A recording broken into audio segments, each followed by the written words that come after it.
Después de 1945, cuando los combates terminaron y los distintos frentes fueron desocupados, empezaron a aparecer cosas que nadie había vuelto a ver desde los días de la guerra. No solo en Alemania, sino también en zonas rurales del Reino Unido, en costas del Pacífico, en pueblos del este de Europa o en antiguas bases aliadas, comenzaron a salir restos que seguían ahí, enterrados, sellados o simplemente olvidados. Algunos surgieron por accidente. Otros salieron al excavar terrenos, abrir túneles o revisar instalaciones cerradas. Eran objetos, vehículos, mensajes, estructuras o espacios completos que habían quedado congelados en el tiempo. Muchos no fueron guardados a propósito. Solo quedaron abandonados donde la guerra los dejó. Cada hallazgo mostraba algo distinto: cómo se combatía, cómo se movían los recursos, cómo se sobrevivía o cómo se huía. Y aunque ya pasaron décadas, todavía siguen apareciendo fragmentos que nadie había visto. ¿Cuáles fueron esos hallazgos que aparecieron tanto tiempo después y por qué seguían ocultos?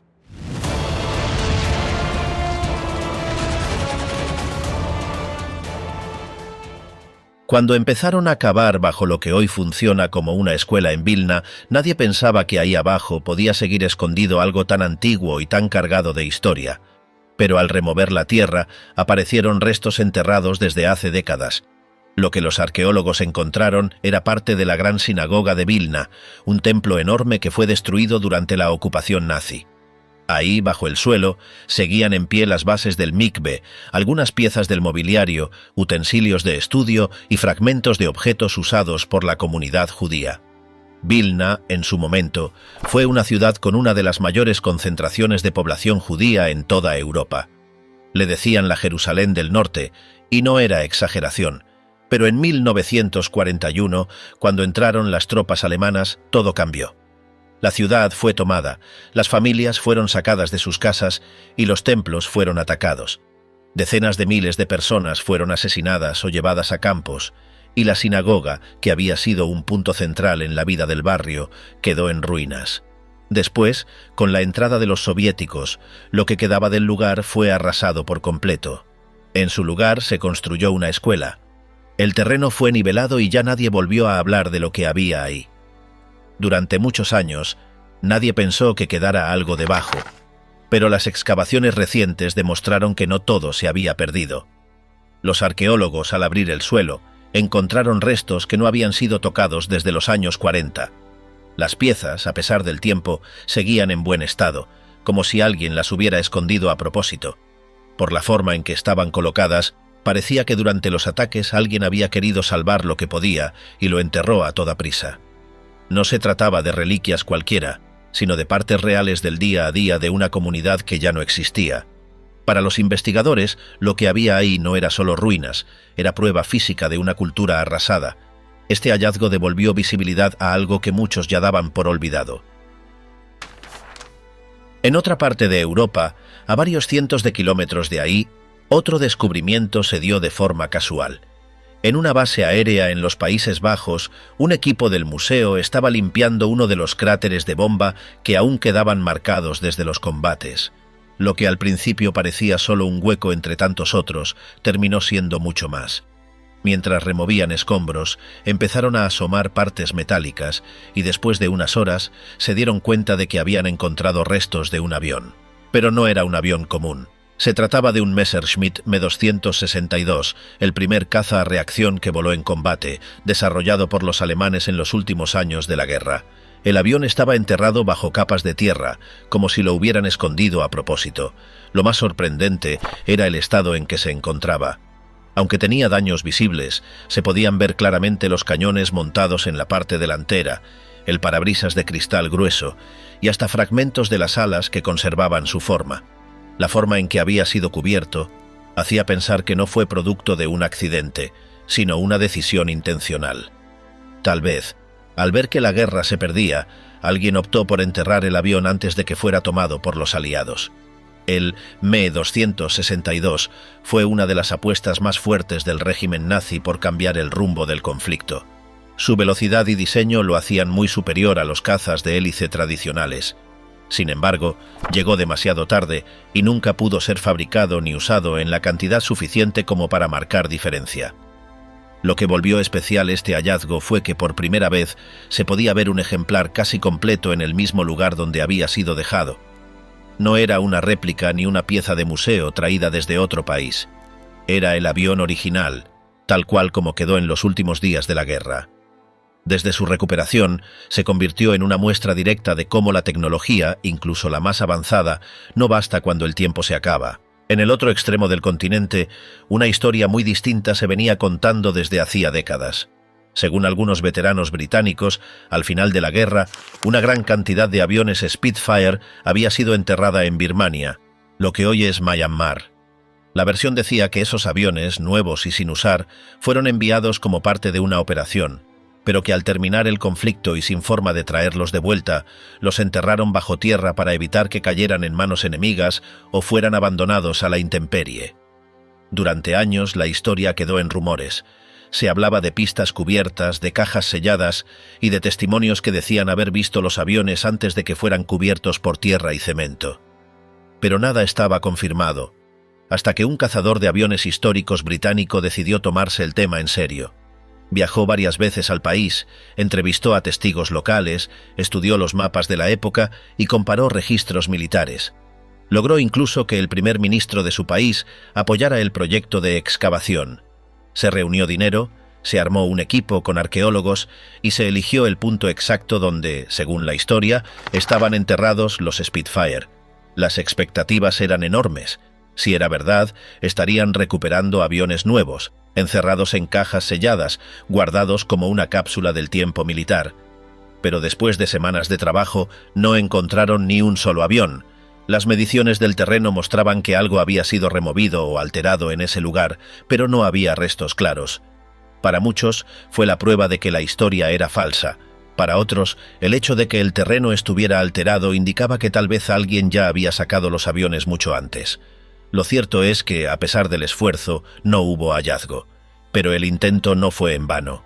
Se convirtió en uno de los casos más conocidos de búsqueda arqueológica moderna ligada a la Segunda Guerra Mundial. Aunque no hubo resultado físico, sirvió para mostrar cómo ciertos relatos de guerra siguen vivos, incluso cuando los protagonistas ya no están. Además, dejó claro que no todos los misterios van a tener un final cerrado, y que a veces la historia se compone también de intentos, búsquedas y huecos que no se llenan. Pero no todo quedó bajo tierra o olvidado entre edificios. También en el mar, algunos hallazgos tardaron décadas en aparecer. Uno de los casos más esperados fue el del USS Indianapolis, un barco de guerra estadounidense que tuvo un rol clave en los últimos días del conflicto. En julio de 1945, este crucero fue el encargado de llevar partes fundamentales de la primera bomba atómica desde California hasta la isla de Tinian, donde se estaba preparando el ataque a Hiroshima.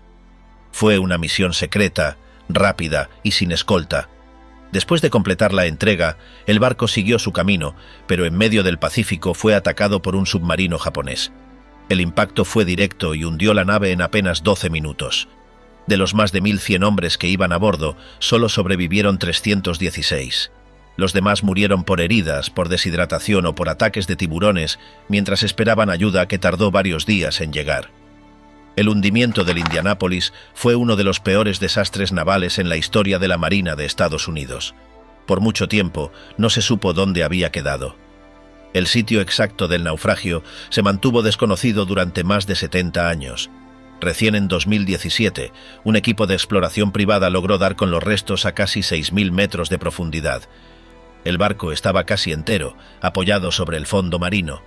Algunas zonas mostraban los daños causados por los torpedos, pero buena parte de la estructura seguía de pie, incluso con la torreta y partes del casco todavía reconocibles.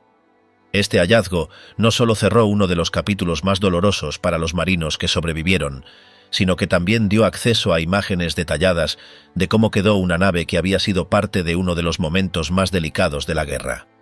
Todo fue grabado y documentado por cámaras submarinas. El hallazgo se convirtió en una referencia directa para entender cómo se desarrollaron las operaciones navales en el Pacífico durante ese tramo final del conflicto. Ese no fue el único caso de un gran buque militar hallado tantos años después. También el USS Yorktown, otro portaaviones de Estados Unidos, apareció en el fondo del mar tras décadas sin conocerse su paradero exacto. Este barco había sido clave durante la batalla de Midway en 1942. Durante ese enfrentamiento, el Yorktown fue alcanzado por aviones japoneses y quedó muy dañado. A pesar de los intentos por remolcarlo, el buque no aguantó y terminó hundiéndose. En ese momento, se creía que no había forma de recuperar nada.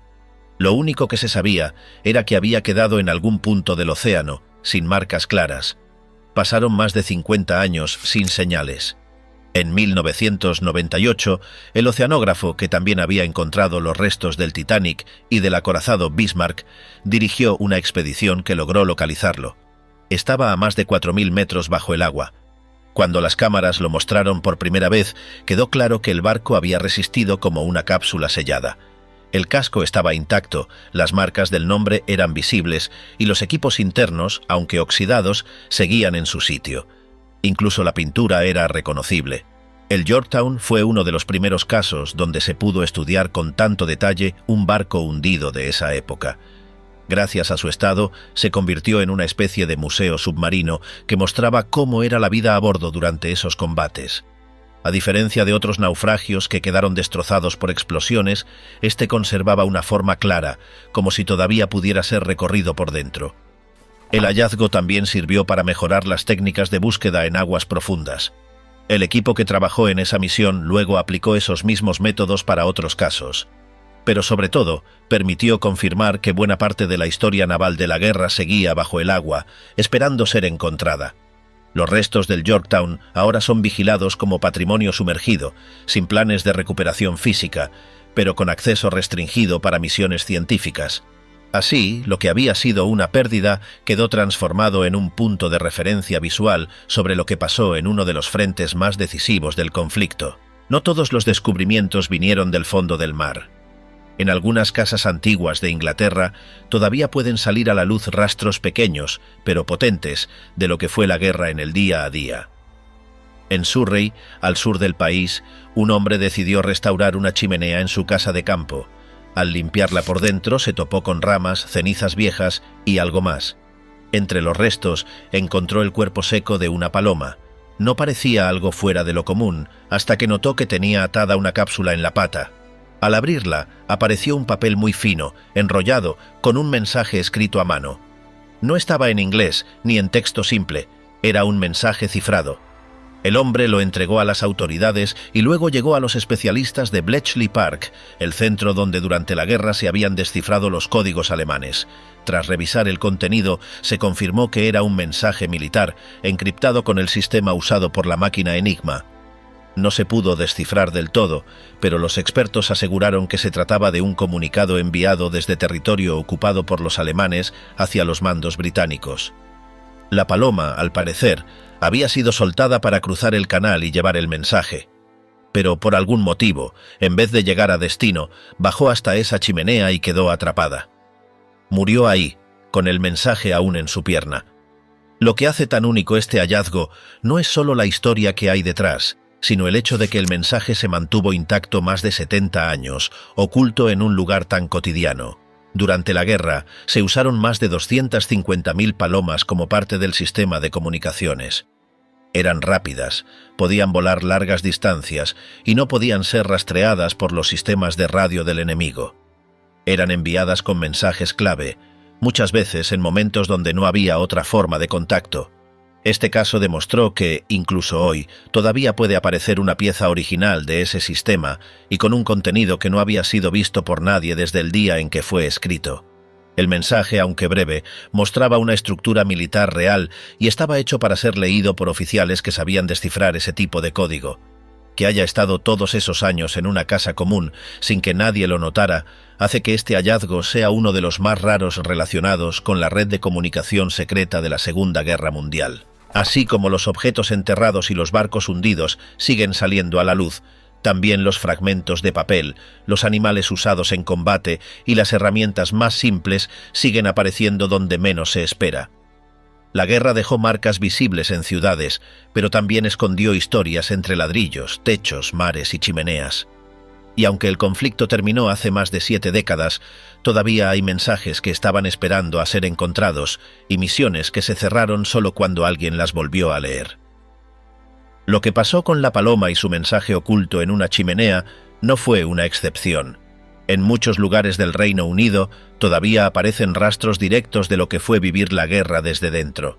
Años después de que todo terminó, una familia en Coventry estaba renovando su jardín cuando notó que bajo la tierra había una estructura metálica.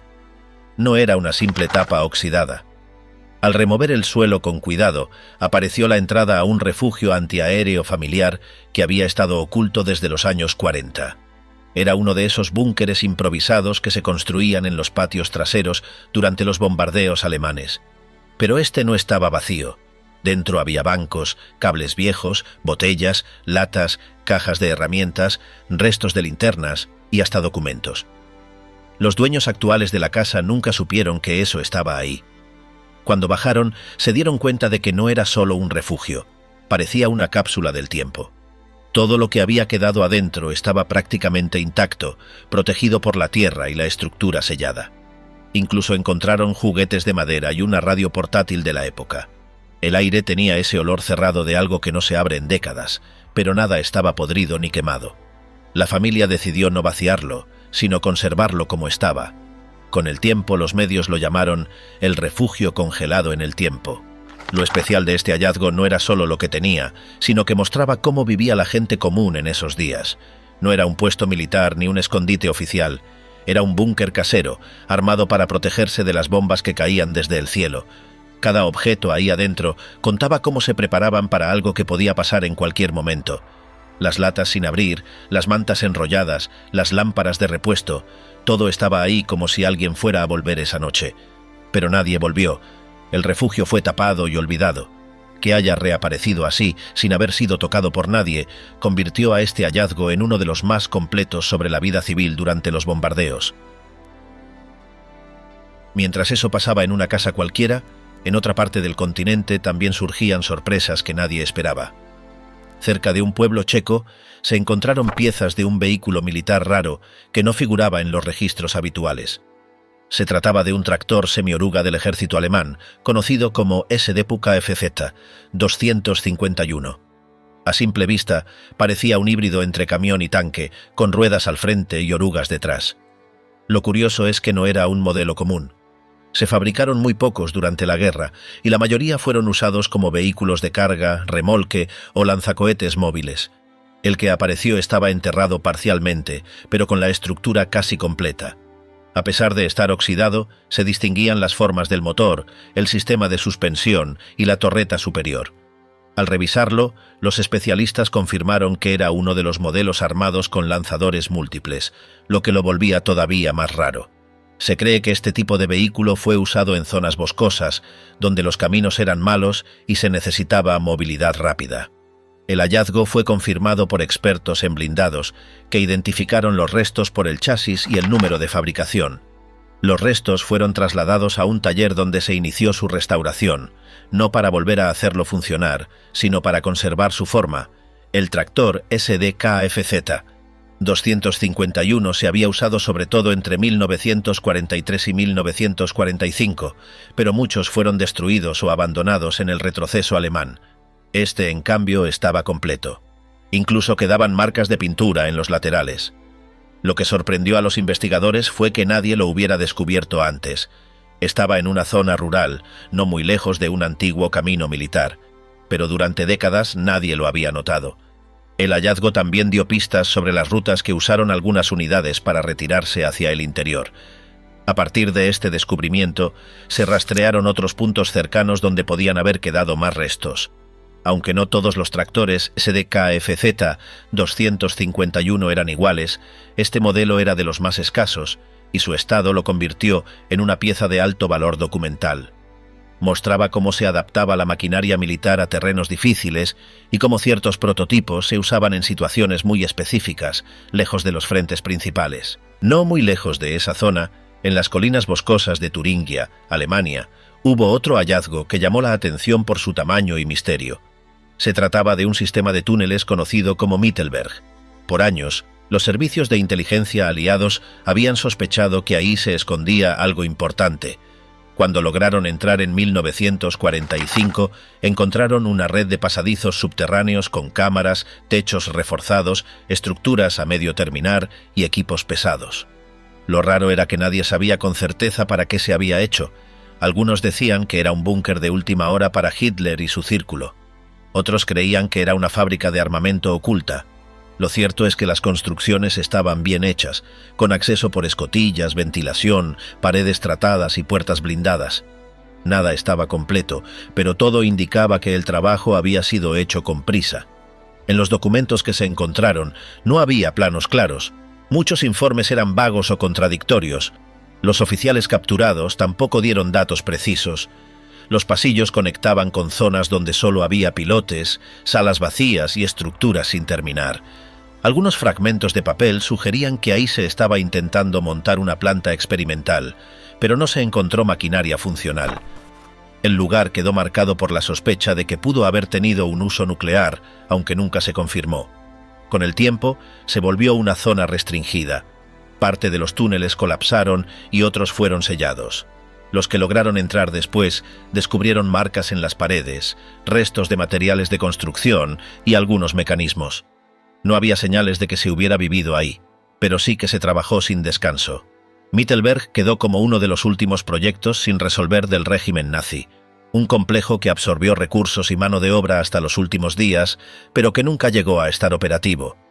La magnitud de las galerías demostraba que era más que una simple guarida. El diseño apuntaba a algo más amplio, pero al caer el régimen todo quedó parado. Los aliados se llevaron lo poco que había de valor y lo demás quedó enterrado.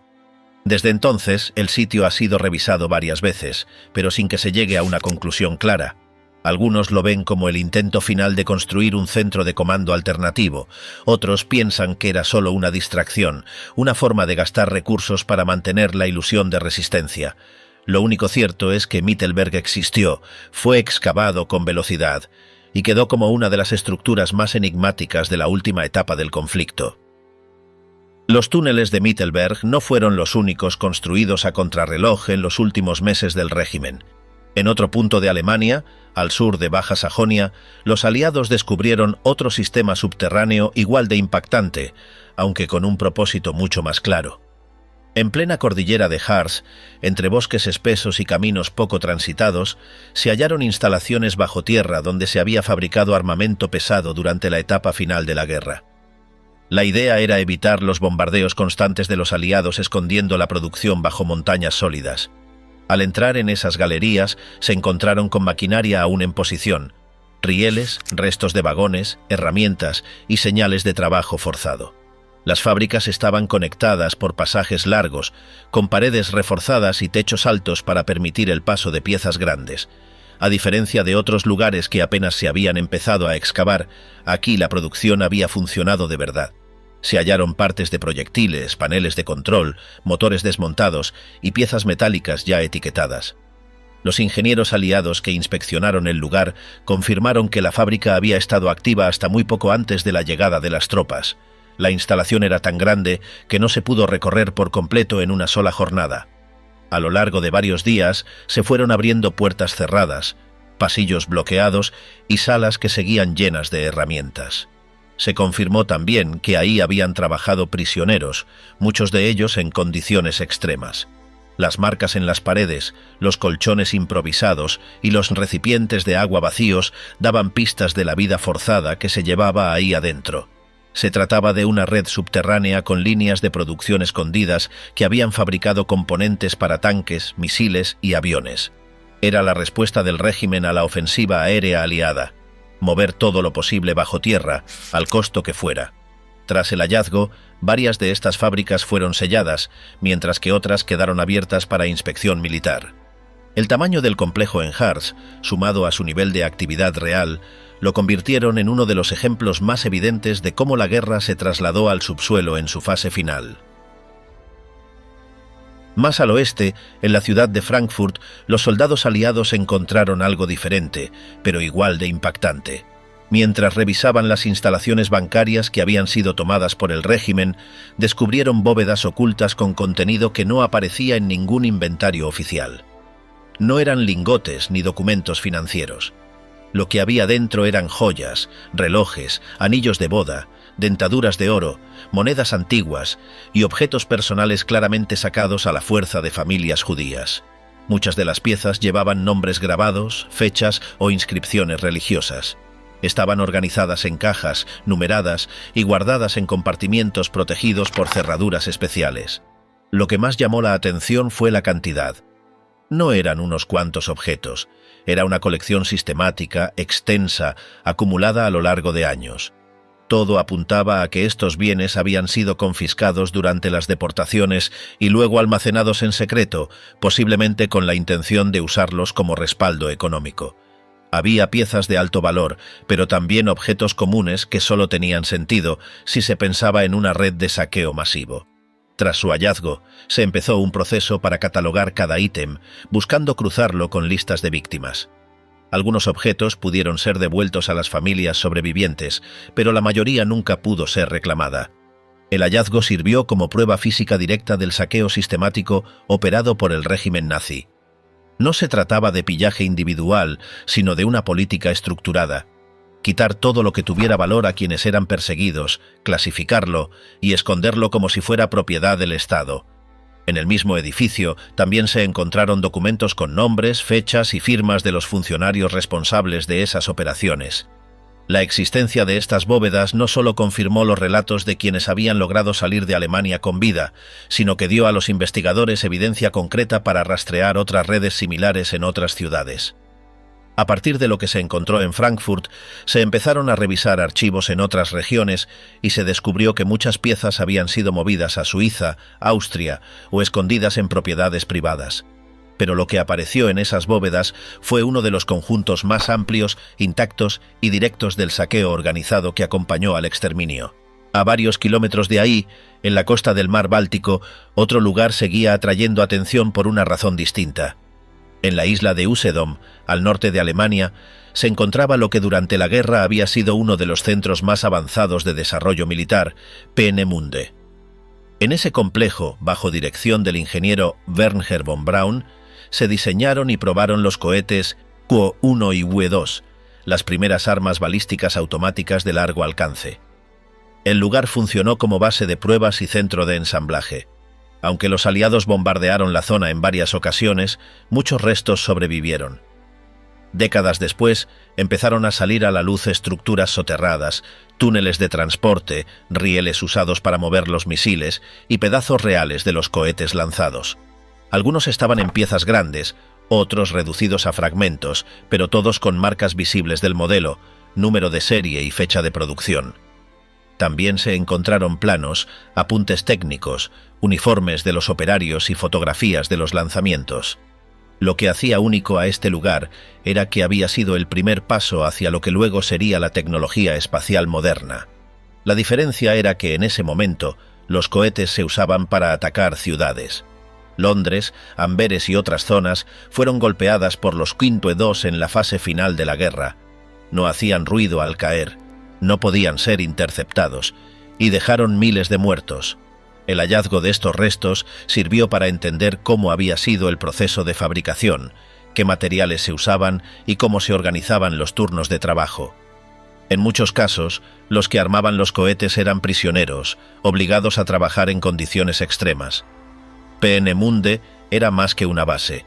Era el centro de un programa científico desarrollado en pleno conflicto.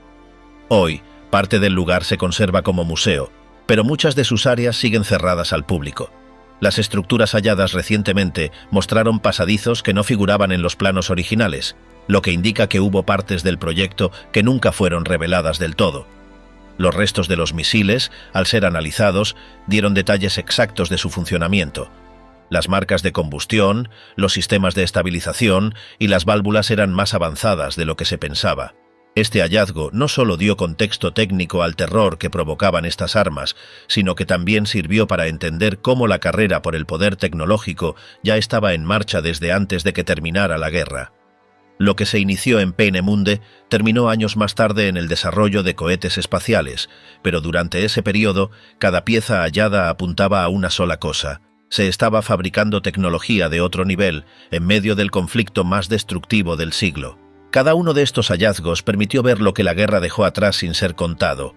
No fueron teorías ni símbolos, sino pruebas físicas de estructuras abandonadas, planes detenidos, rutas de escape, restos humanos y objetos personales que quedaron donde todo terminó. Algunos revelaron cómo se combatía, otros cómo se huía o se ocultaba lo que no debía ser visto. En muchos casos fueron encontrados en los mismos lugares donde miles murieron, sin registro ni nombre. Y aunque ya pasaron décadas, no todo ha salido a la luz.